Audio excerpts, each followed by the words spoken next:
Hello guys, today we're going to rebuild one of my... What's happening guys? Well, today I'm going to build an old Windows 98 computer. Alright. With my first idea was to use this Delta Pt.2 BXX version D.1 board. AGP, 5 PCI, and 2 ISA slots.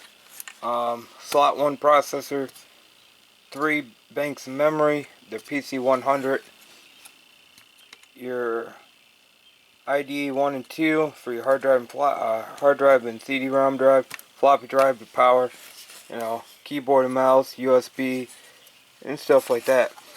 This board randomly started working, so I figured, well, let's use this.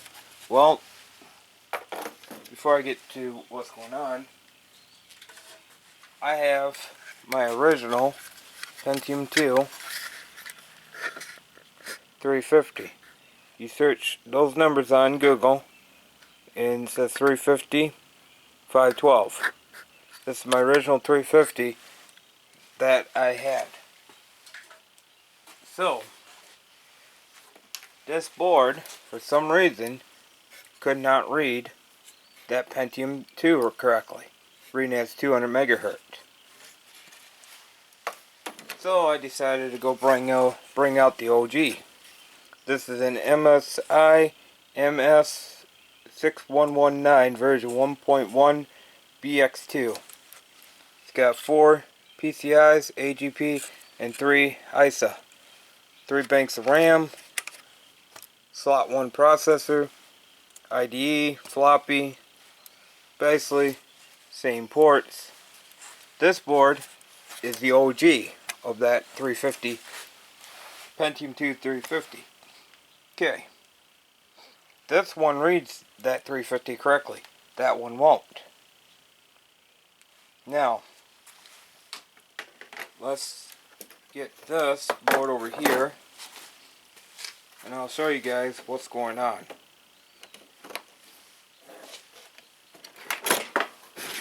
I just got a test set up right now. Let's grab a stick of PC100.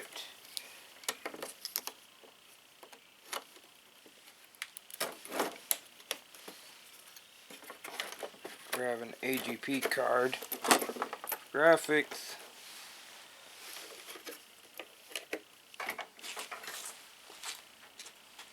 Grab my slot 1 motherboard or processor.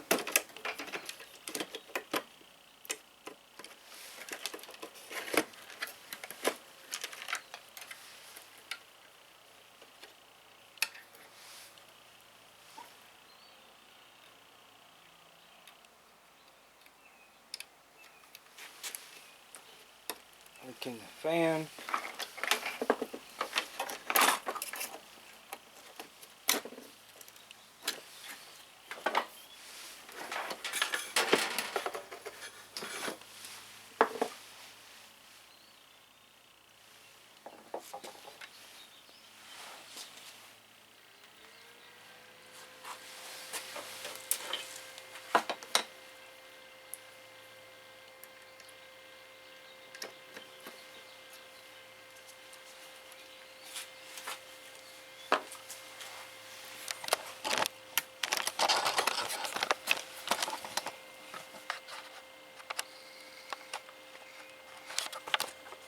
See? Pentium 2 CPU at 200 megahertz. And I cannot get that to run right.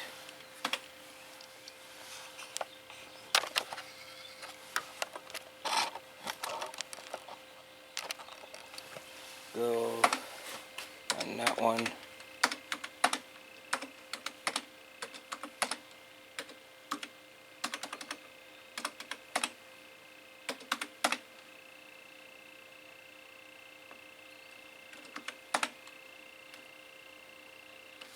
Yeah, CPU host PCI clock is on auto. CPU speed ratio 3. So it don't make any sense. But one thing I like about this, see it says ID hard drive auto or HDD low level format. Go in here, which I don't have a disk hooked up. But you can go in there and you can check your hard drive for bad sectors, and you can also low level format them. So I like this board, but I'm thinking about using this board for hard drive testing.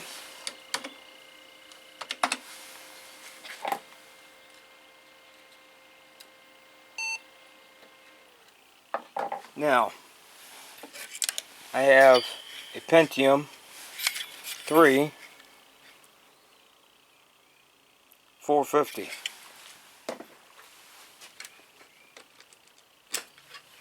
Let me swap them out really quick.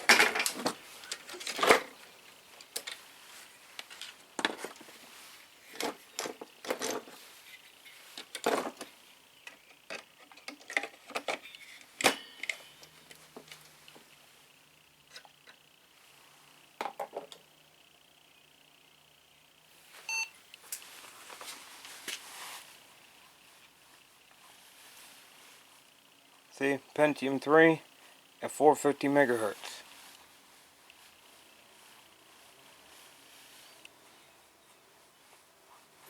So that's what's going on with this board.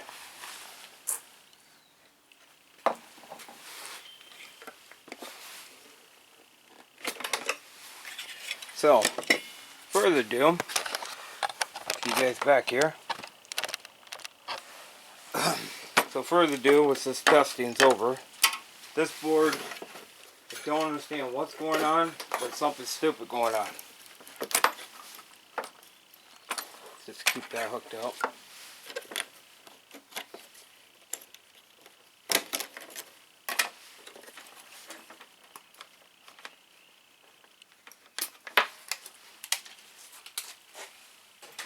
And that board is older.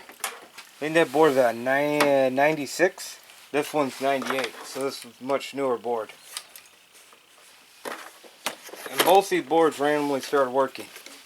So I'll hook up the OG 350 back up here.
This board actually showing it.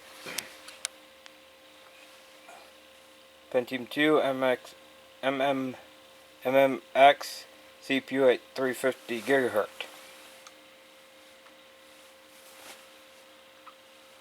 So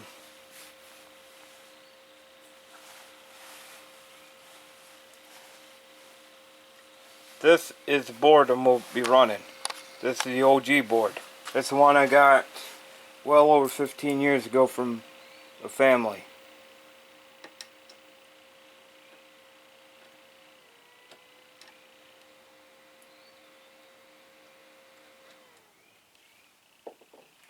So, I know you guys are probably wondering,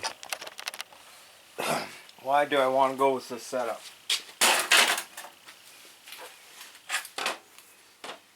Now, I have a Gateway, I think the Gateway 2000 here. Yeah, I think it's the Gateway 2000 board. It was a computer I scrapped out and grabbed the motherboard. Now this has a 1 gigahertz processor in it. I don't know if it's still in here or not, but there is a 1 gigahertz processor. It's a 370. It's a step up from that one. But see, the problem is, everybody that does retro gaming grabs these 370s, 1 gigahertz, 2 gigahertz, 1.4 gigahertz processor. These slot processor boards are very unloved. And this one don't have ISA on it. It's got a weird, what is this, CNR on the bottom. No ISA. So, and this one also has onboard video. So further ado, guys, being this is what all the... So, as I was saying, before I got rudely interrupted, everybody goes with these 370s. These slot 1 processors, there's no love. No one gives these slot processors any love. So, we're going to rebuild this old 98. Now, I got 3 sticks, 128 that I'm going to put into this computer right now.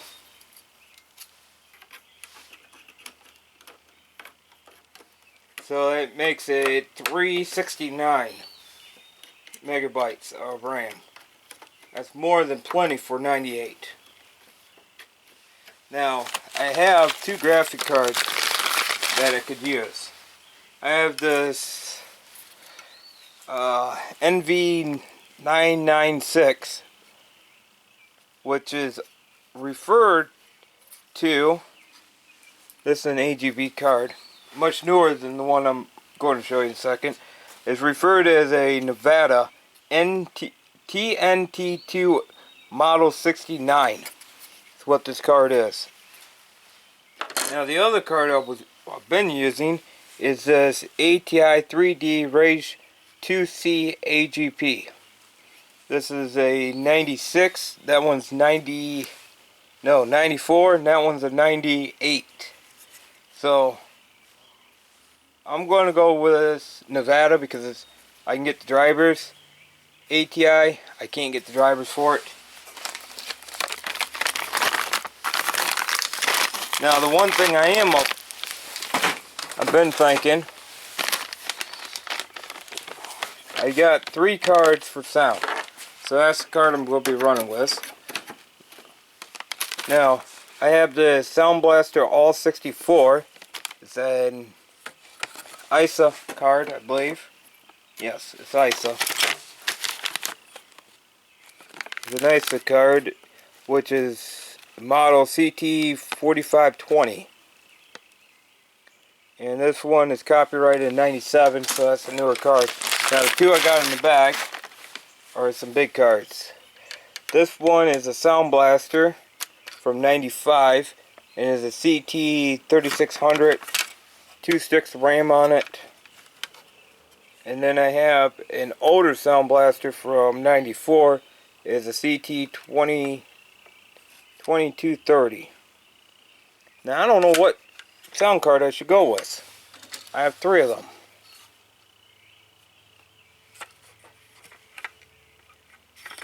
I mean, this is a newer model, so I don't know.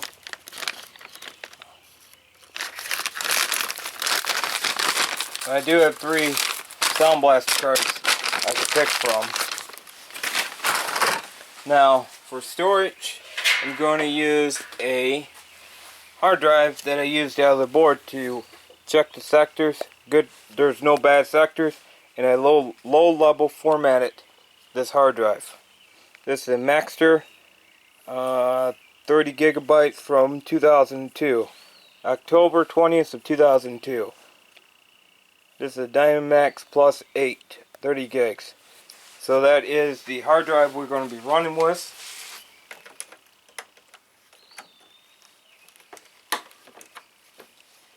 Now, for testing, get this up off the desk. For testing purposes, what you see down there is the computer that my original POS AMD XP gaming rig board came out of.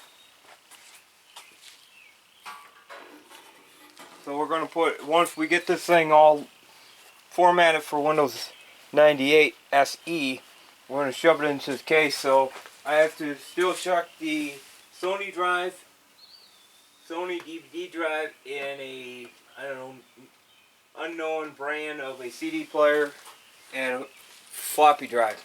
What we're going to run with is, for testing, is this Mr. I don't know, you guys pronounce it, floppy drive for testing.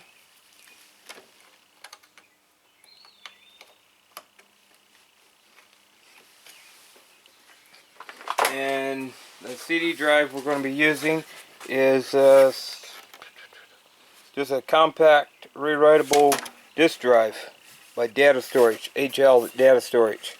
I know it works, so I tested it. So that's going to be for bench testing.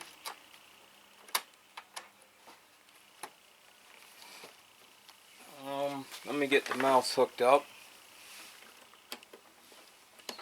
Now, a lot of you guys are probably asking yourself, why is there 2 cooling fans?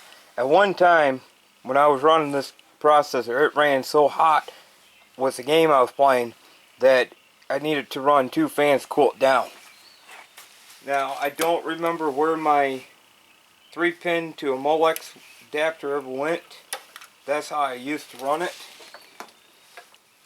Don't ask me where it's at now, because it's been way too long.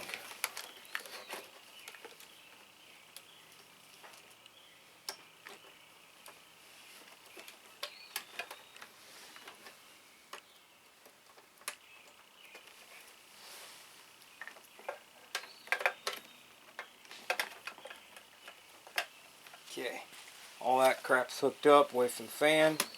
Alright. Now, before anybody ever complains about me pirating crap, I do have official stuff.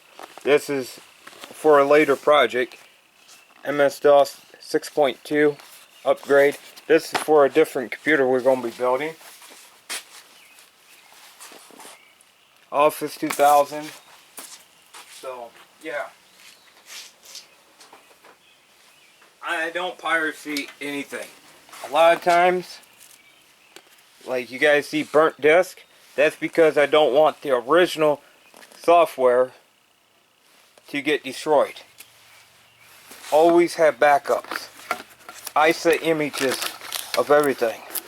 Now here's something I got to back up because I just recently got it. Windows 95 on floppies. All on floppy drives.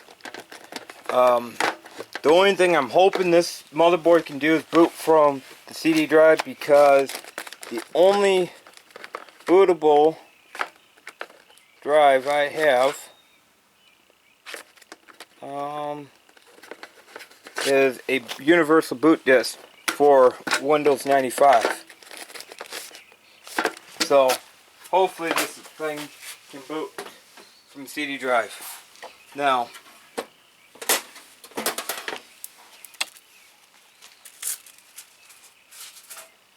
I already showed you this. Now, I make boot images of all my discs.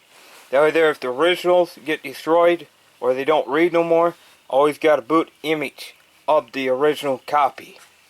There's nothing against the law stating that you can't rip these original discs. It is illegal if you take these and you sell them, you rip them and you sell them on eBay or Marketplace or wherever, or give the images out to somebody. That is illegal. Now, I ain't going to show you the back of this case, but yes, I do have original 98. I mean, this is before the time that this thing crashed. See? I do have original software, OEM software.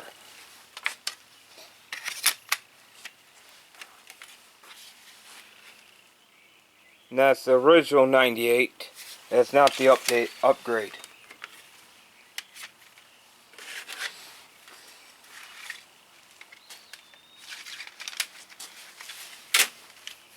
I believe. Yep, there's another copy of Windows 98. And that is a copy of this disc, because you see how scratched up that disc is. So,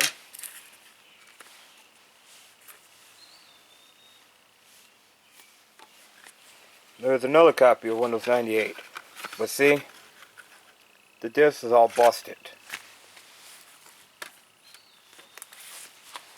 And prove, I have real documentations that they're legit copies of 98.